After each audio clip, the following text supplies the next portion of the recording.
4 signs you are your own worst enemy. Why is it you're not getting ahead? Are you having difficulty finding opportunities? Or could it be you're not taking the opportunities when they come to you? Crazy as it sounds, the most common reason people don't succeed is that they're engaging in self-defeating behaviors. If you're not performing at the level you think you ought to be, you might want to consider whether or not you've become your own worst enemy. How can you tell? Look for these 4 signs. You use the emergency exit.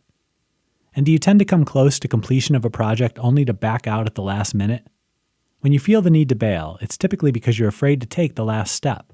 Either you're too worried it won't work out, or worse, you're worried that it will. It's not uncommon to back away from things that frighten us.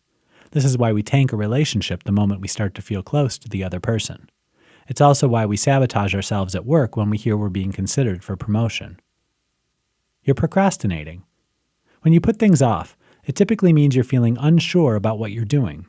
If you feel like your skills are not up to the task, or you're not confident regarding the next step, it's natural to put things off, hoping that they'll seem more apparent later. The problem is the clarity rarely comes. In truth, we only wind up sinking ourselves when we should have been asking for help. You're burying yourself in something else entirely. Are you easily distracted? If you're worried about the outcome of one project, it's not uncommon to throw yourself into another. This helps you keep your mind off what worries you. It also keeps you from getting done what you need to. You're giving yourself the wrong pep talk. Instead of using some positive self-talk to get things done, are you by any chance using negative self-talk to keep you from trying? After all, it's very easy to convince ourselves that we're failures. Why do we do it? Because if we know it's not going to work out, we never have to try it in the first place.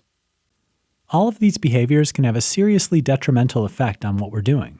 Indeed, we are experts at being their own worst enemies, especially when we're trying to accomplish something which involves any manner of risk, or the task is personally important to us.